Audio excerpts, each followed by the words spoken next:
Imagine stepping off a ship after 3 years at sea, heart hammering, gift wrapped supplies in your arms for the granddaughter you've never met. You shout a hello that turns into an echo.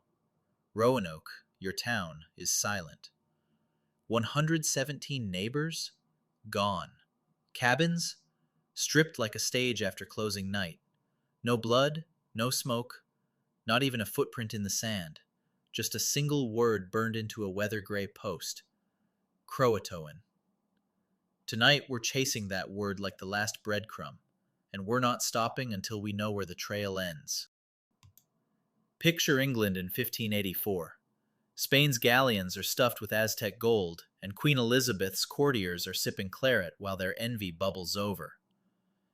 Enter Sir Walter Raleigh, poet, pirate, professional charmer, who's tired of hearing, "We missed the boat." He bankrolls 2 scouting trips that hug the North American coast like a secret handshake.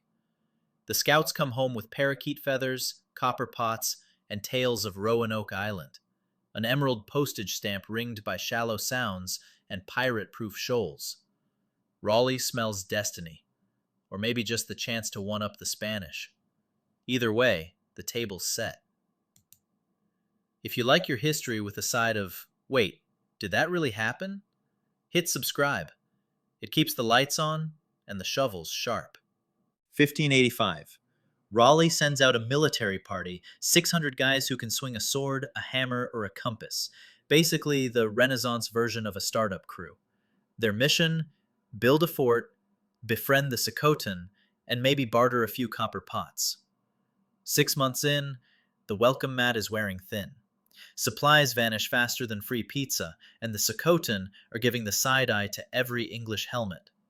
Then, Sir Francis Drake sails by after a Caribbean plunder spree, flags tattered, but rum intact. The colonists mutter YOLO, pile onto Drake's ships, and head home. They leave behind a skeleton crew, 15 men who probably thought, how bad could it be? Spoiler, within weeks, they're ghost town ghosts themselves. Raleigh just sighs and starts sketching round 2. Round 2 is 1587, and this time it's personal. No soldiers, just families clutching Bibles and hope. 115 souls sail under Governor John White, including White's very pregnant daughter, Eleanor. Somewhere mid-Atlantic, she gives birth to Virginia Dare, the first English baby born in the Americas. For a heartbeat, everything's idyllic. Corn shoots up, chimneys rise, and Manteo, an Algonquian who picked up English on the earlier voyage, teaches the kids how to catch crabs without losing fingers. Then, the honeymoon ends. Crops wilt, axes chip, and the CROATOAN start asking pointed questions about whose land this really is. White makes the hard call. Sail back to England for supplies, promising to return before the leaves turn. Cue ominous thunder. History hits pause. England and Spain decide to play bumper boats in the English Channel, and every seaworthy plank is conscripted for the Armada. For 3 years, White haunts London docks, pleading, bribing, finally grabbing a 2-ship relief party that nobody else wanted. August 15th, 90. He's back at Roanoke. The fort gate stands open like a mouth mid-sentence. Houses have been dismantled, not looted, almost politely folded away. Then, White sees it. The post. CROATOAN.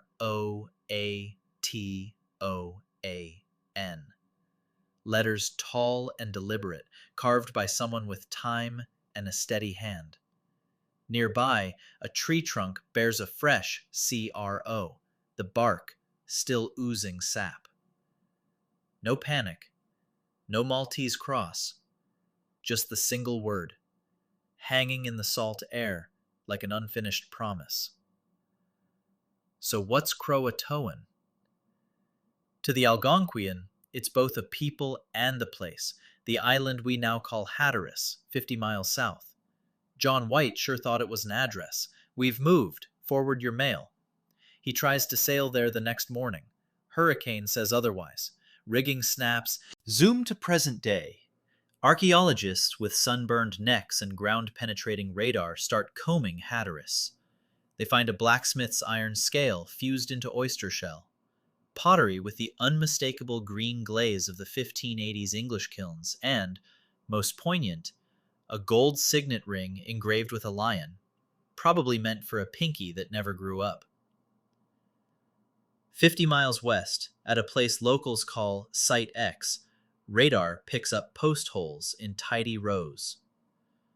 Mixed in with native pottery are English buttons, a rapier hilt, and a slate that once held arithmetic lessons. No battle scars, no charred beams, just the quiet leftovers of daily life.